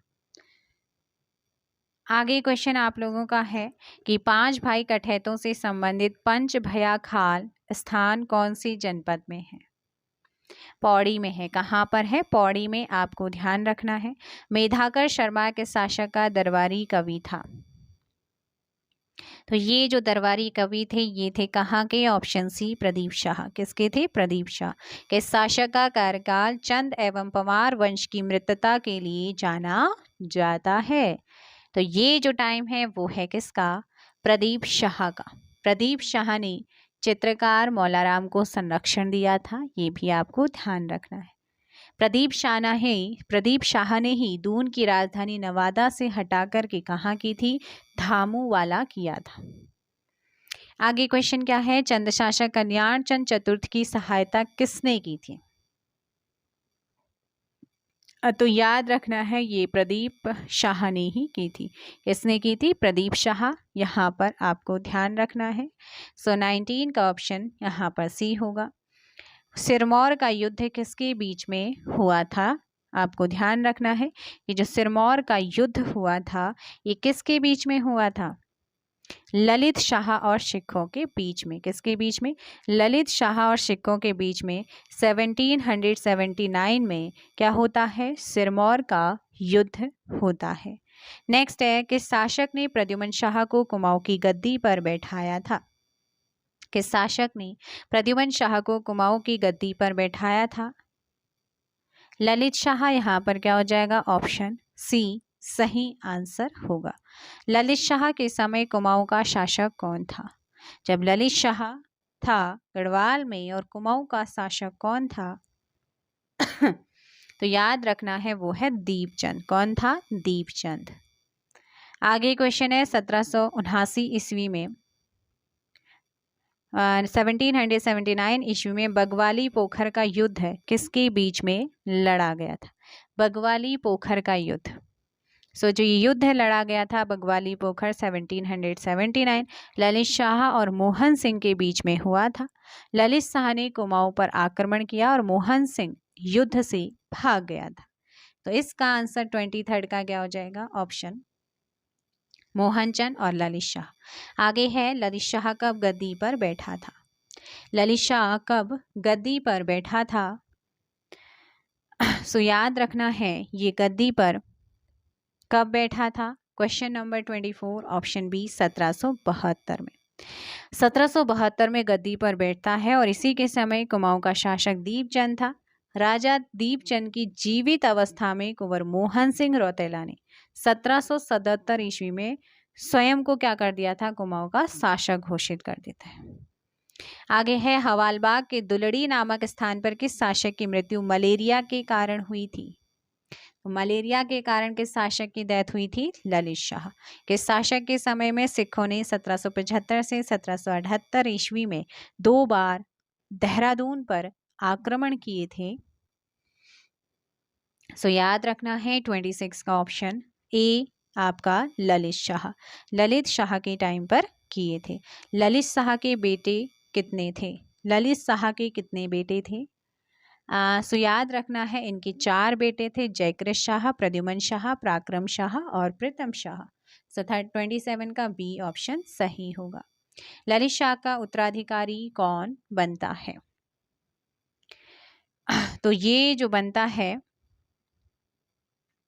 इसका सही आंसर हो जाएगा 28 का ऑप्शन सी, जयकृत शाह बनता है। कौन बनता है? जयकृत शाह। आगे है गढ़वाल पेंटिंग्स के लेखक कौन है? मुकुंदी लाल। इनके अनुसार जयकृत शाह का जो शासनकाल है वो कब से माना जाता है?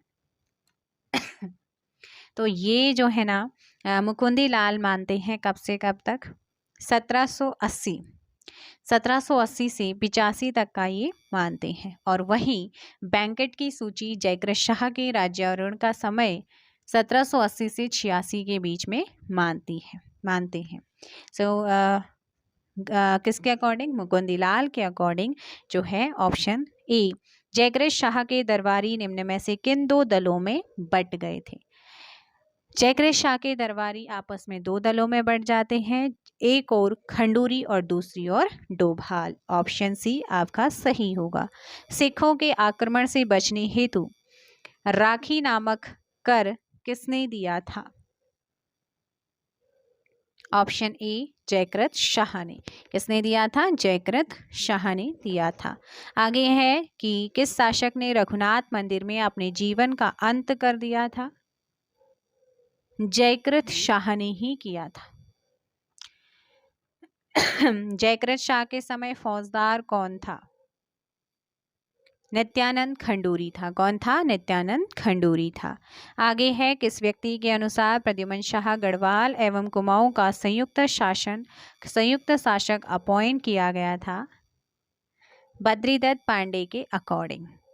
बैंकेट की सूची के अनुसार प्रद्युमन शाह का शासनकाल कब से कब तक माना जाता है? सो बैंकेट की सूची के अकॉर्डिंग 1786 से 1804 माना गया है। मुकुंदी लाल ने 1785 से 1804 का टाइम माना है। इसके 2 राज्य मंत्री हुआ करते थे, रामी और धरणी खंडूरी। दोनों भाई थे प्रद्युमन शाह के राज्य मंत्री। किस शासक के राज्य में रामी एवं धरणी खंडूरी भाई मंत्री हुआ करते थे? तो अभी आप लोगों को बताया है ऑप्शन बी। यहाँ पर क्या हो जाएगा? प्रद्युमन शाह आपका सही होगा। किस व्यक्ति ने प्रद्युमन शाह के प्रतिनिधि के रूप में कुमाऊं पर शासन किया था? तो किसने किया था? हर्षदेव जोशी ने किया था। हर्षदेव जोशी ने प्रद्युमन शाह के प्रतिनिधि के रूप में शासन किया था। गढ़वाल में बावनी शब्द का प्रयोग किसके लिए होता था? तो बावनी जो है ना, ये जब अकाल पड़ा था, इसका मतलब होता है अकाल, भयंकर अकाल। तो आंसर क्या हो जाएगा? ए आपका 38 का सही होगा। क्या होता है 1851 से 52 और 1795 या फिर 1795 में गढ़वाल में अकाल पड़ता है, जिसे 51वीं बावनी के नाम से जाना जाता है। निम्न में से कब गढ़वाल में भयंकर अकाल पड़ा था? तो ये जो अकाल पड़ा था वो कब पड़ा था? 39 का ऑप्शन यहाँ पर जो सही होगा वो है ए, 1851-52 आपका सही होगा। नेक्स्ट क्वेश्चन आप लोगों का है 40। किस शासक के शासनकाल में 1795 ईस्वी में गढ़वाल में बावनी अर्थात भयंकर अकाल पड़ा था? प्रद्युमन शाह। निम्न में से 1751 ईस्वी में गढ़वाल पर किसने आक्रमण किया था? सो क्वेश्चन नंबर 41 का आपका सही आंसर हो जाएगा ऑप्शन ए, आपका गोरखों ने किया था। 1700 क्योंकि 1790 में ये क्या करते हैं, 1790 में तो ये क्या कर लेते हैं, कुमाऊं पर राज कर लेते हैं। उसके बाद इन्हें लगती है ना, तो हिम्मत बढ़ जाती है और 1791 में गढ़वाल पर अटैक करते हैं और कुमाऊं विजित करने के बाद वहां पर लंगूरगढ़ में गोरखाओं ने आक्रमण किया और उन्हें हार का सामना करना पड़ा था।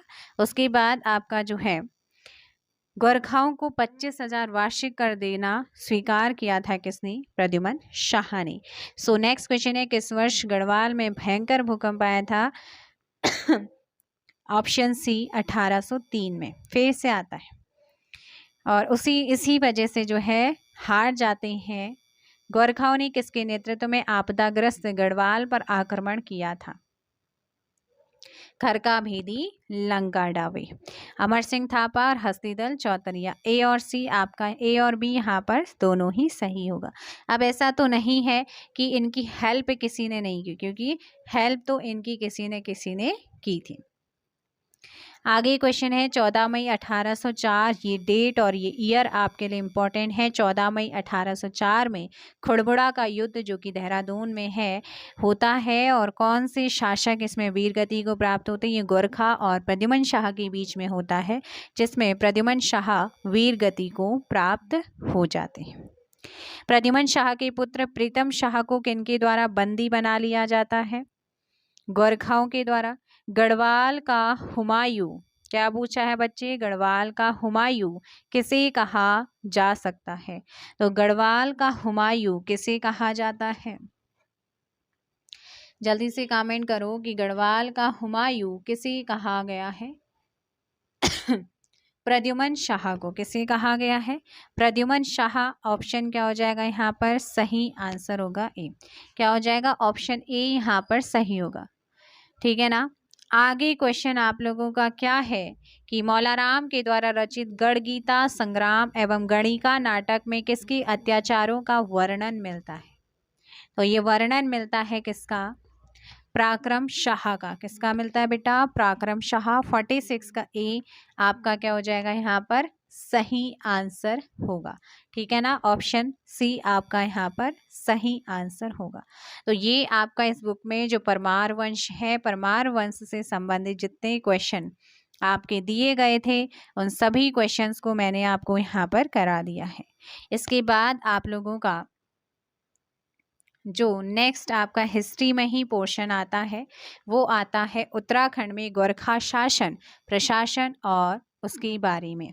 सो चलिएगा स्टार्ट करते हैं यहाँ पर आपका। चलो भाई, क्वेश्चन है आप लोगों का फर्स्ट, गोरखाओं ने कुमाऊं पर किस वर्ष आक्रमण किया था? गोरखाओं ने कुमाऊं पर कौन से वर्ष आक्रमण किया था? फटाफट आंसर कर दीजिएगा। इन्होंने आक्रमण किया था कब? 1790 में क्या होता है? कुमाऊं पर आक्रमण करते हैं। ऑप्शन आपका यहाँ पर क्या हो जाएगा? बी आपका सही आंसर होगा। नेक्स्ट क्वेश्चन आप लोगों का क्या है? 1790 में हवाल बाग के साधारण युद्ध में किसी हराने के पश्चात गोरखाओं ने अल्मोड़ा पर क्या करा था? अधिकार किया था।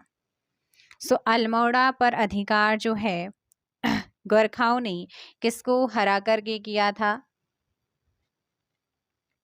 सो इस क्वेश्चन का आप लोगों को ध्यान रखना है यहाँ पर। सो वही इस क्वेश्चन का आपका सही आंसर क्या हो जाएगा? क्वेश्चन नंबर 2 का ऑप्शन ए महेंद्र चंद क्या हो जाएगा? 1790 में हवाल बाग के साधारण युद्ध में किसी हराने के पश्चात गोरखाओं ने अल्मोड़ा पर अधिकार किया था।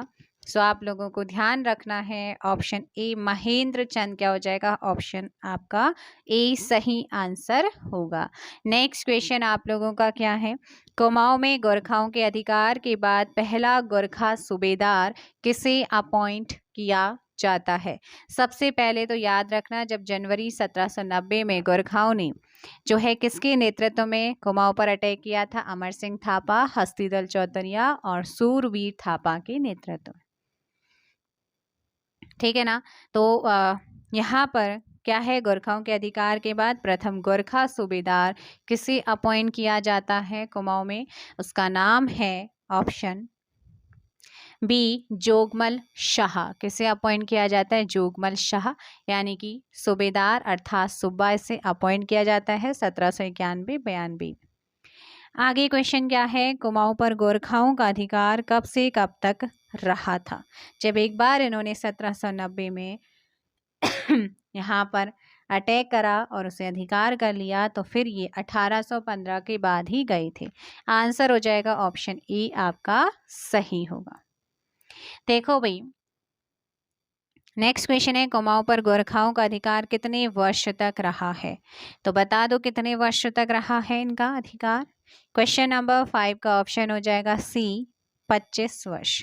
कुमाऊं में द्वितीय गोरखा सूबेदार किसे बनाया गया है? कुमाऊं में दूसरा गोरखा सूबेदार किसे बनाया गया था? 6 का आंसर हो जाएगा यहाँ पर बी, काजी नरसाही को बनाया गया था, जिसके समय मंगलवार रात्रि कांड होता है, जिसके लिए आज भी यहाँ प्रचलित कहावत मंगल की रात अर्थात नरसाही का पाला है। और कुमाऊं में तीसरा सूबेदार अजब सिंह ख्वास को बनाया जाता है, चौथा अमर सिंह थापा, पांचवा सूबा प्रबल राणा को बनाया जाता है, छठा सूबा यहाँ का सूबा बमशाह को बनाया जाता है। आगे क्वेश्चन देखेंगे आप लोग यहाँ पर, गोरखा लोग निम्न में किन चीजों को अधिक मानते थे? तो ये सबसे ज्यादा जो थे ब्राह्मण को मानते थे। किसे मानते थे? ब्राह्मणों को मानते थे। आगे क्वेश्चन क्या है, निम्न में से कठुआ किसे कहा जाता है? कठुआ, निम्न में से कठुआ कहते हैं किसे? ऑप्शन बी, ब्राह्मण दासों को कठुआ कहा जाता था। नेक्स्ट है, गोरखा शासन में न्यायाधीश को क्या कहा जाता था? जो न्यायाधीश होता था इन्हें क्या कहा जाता था? न्यायाधीशों को। सो क्वेश्चन नंबर 10 का ऑप्शन हो जाएगा यहाँ पर सी, क्या हो जाएगा? क्वेश्चन नंबर 9 का ऑप्शन हो जाएगा ए, विचारी। विचारी जो था ना, न्यायाधीश को विचारी कहते थे लोग। क्या कहते थे? न्यायाधीश को विचारी कहते थे। कौन? गोरखा। ठीक है ना, तो ये आप लोगों को यहाँ पर ध्यान रखना है। जैसे कुछ शब्द बता देती हूँ। कठुआ कहते थे ब्राह्मण दास को, विचारी न्यायाधीश को, जागरिया या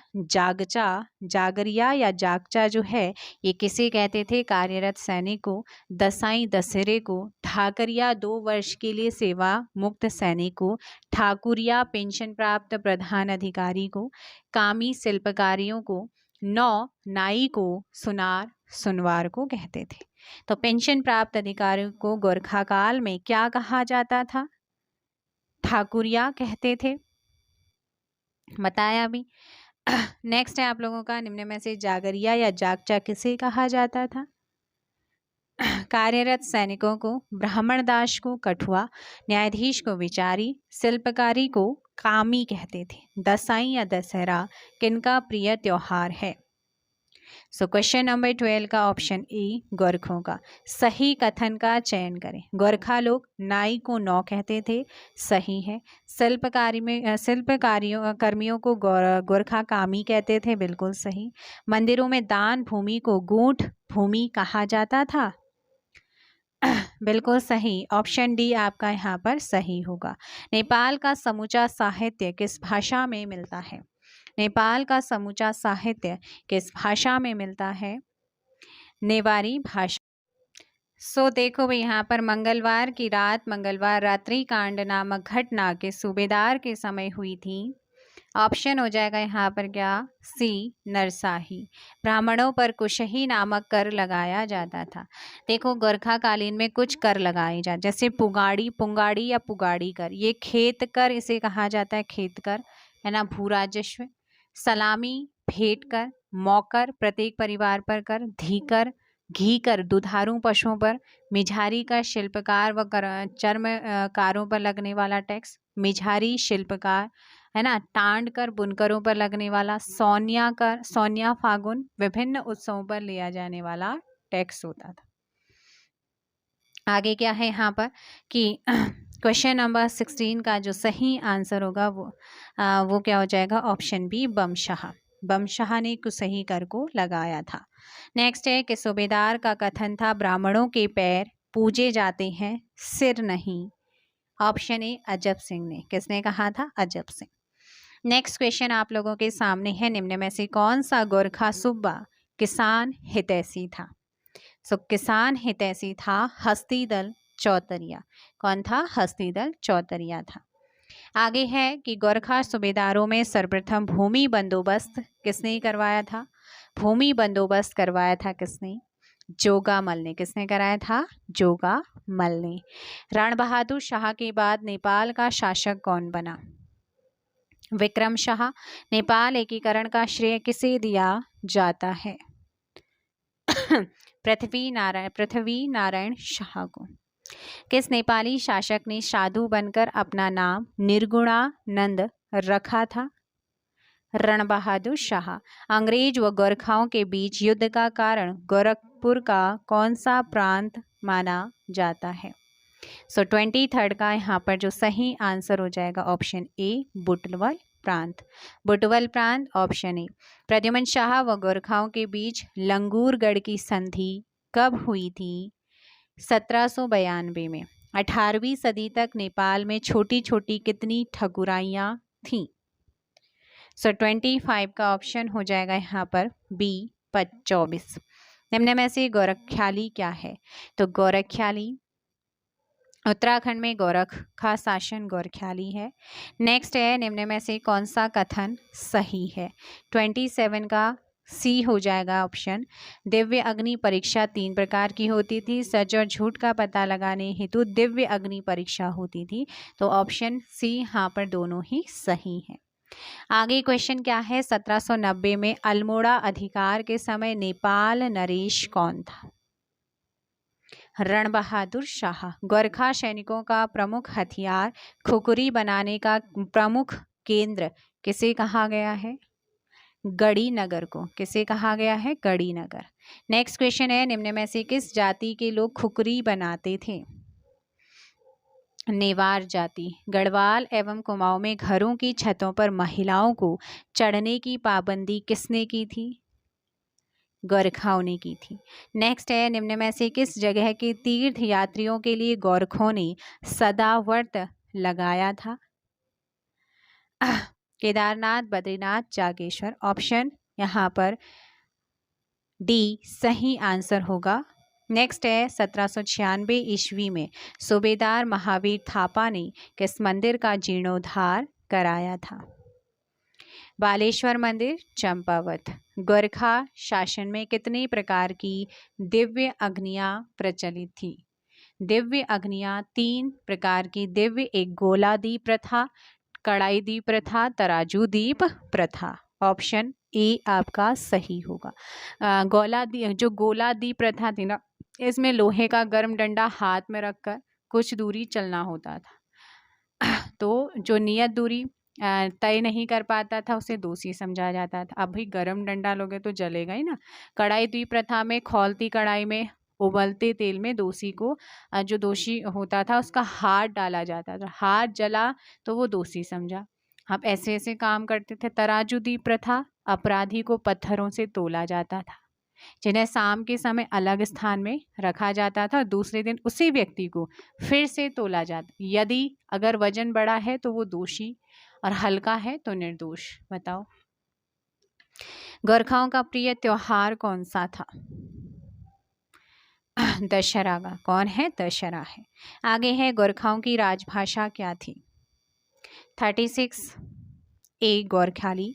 ब्राह्मणों के पैर पूजे जाते हैं, सिर नहीं, किसके समय कहावत थी?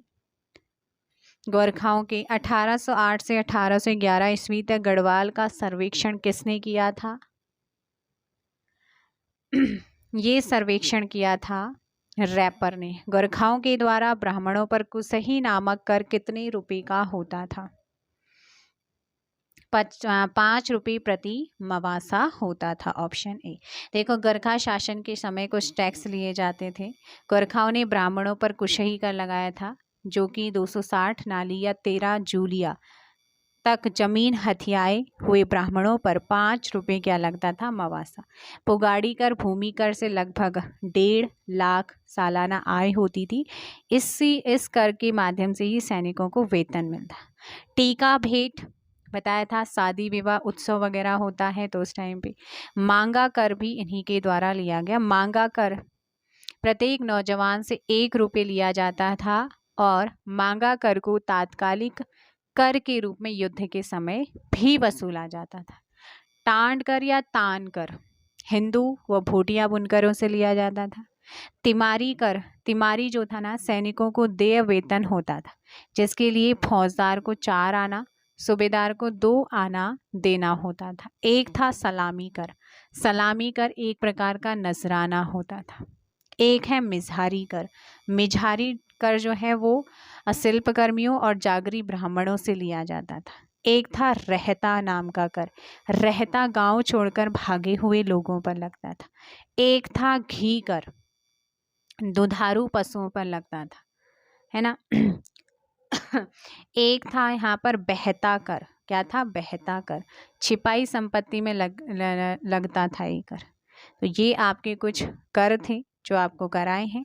आगे क्वेश्चन क्या है, क्वेश्चन नंबर 40 है, सेवा के बदले में दी जाने वाली भूमि को गोरखा शासन में क्या कहा जाता था। तो ये जो भूमि थी इसे क्या कहते थे। 40 का यहाँ पर सही आंसर हो जाएगा सी, मनोचोल भूमि। क्या कहते थे, मनोचोल भूमि। 40 का सी यहाँ पर सही आंसर होगा। आगे क्वेश्चन है, चंद राजाओं के द्वारा लगाए गए कर 36 रकम एवं 32 कलम को किसने समाप्त किया था। गोरखाओं ने। शादी व विवाह के समय दिया जाने वाला कर कौन सा कर था। 42 का ऑप्शन बी टीका भेंट था। सैनिकों को वेतन किस कर से दिया जाता था। सैनिकों को वेतन देने के लिए कर वसूला जाता था और उस कर को कहते हैं कौन सा कर, जल्दी से आंसर करो। 43 का बी पुगाड़ी। प्रत्येक नौजवान से 1 रुपये में लिया जाने वाला कर कौन सा कर था। मांगा कर। कौन सा था, मांगा कर था। निम्न में से पुगाड़ी कौन सा कर था। पुगाड़ी। भूमि कर। गोरखा शासन में गांव छोड़कर गए लोगों से कौन सा टैक्स लिया जाता था। रहता। कौन सा लिया जाता था बच्चे, रहता। ऑप्शन बी आपका सही होगा। आगे है, भाबर में पहाड़ी पशु चारकों द्वारा गोरखा शासन में कौन सा कर लिया जाता था।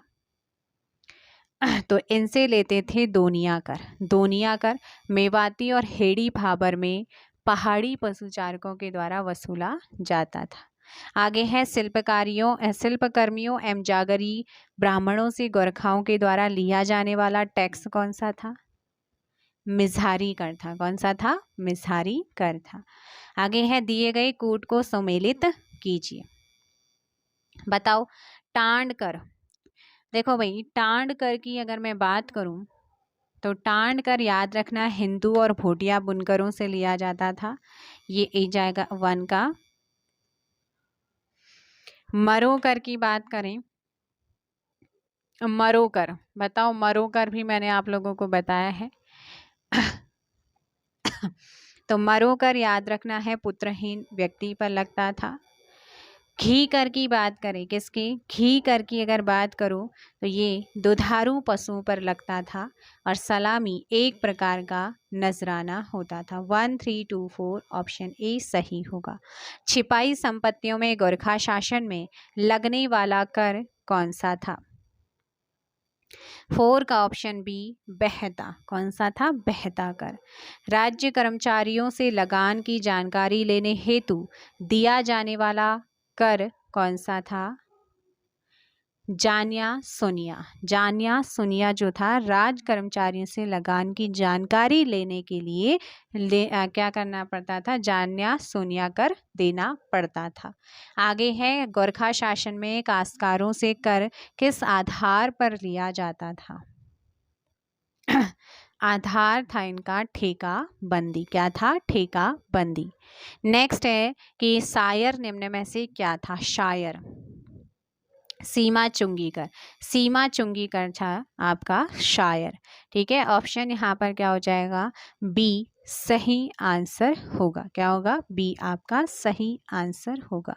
नेक्स्ट क्वेश्चन आप लोगों का क्या है, ब्रिटिश एवं नेपाल युद्ध का कारण क्या था। गोरखपुर का बुटवल प्रांत। ऑप्शन 8 का ए यहाँ पर सही होगा। लॉर्ड हेस्टिंग्स ने गोरखाओं के विरुद्ध युद्ध की घोषणा कब की थी। नवंबर 1814 में।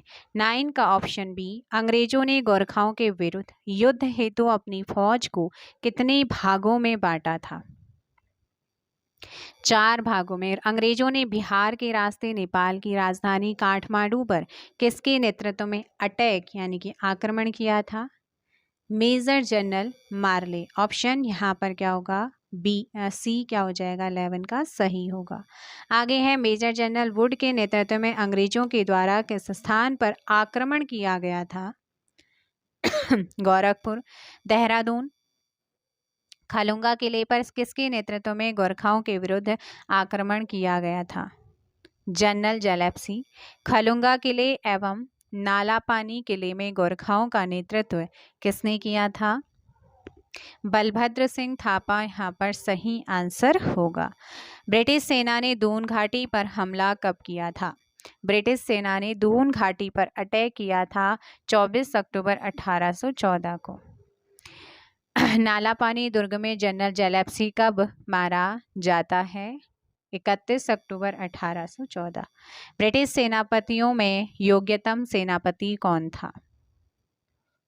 जनरल ऑक्टर लोनी था। आगे है, अंग्रेजों ने अल्मोड़ा पर कब हमला किया था? 25 अप्रैल 1815 को किया था।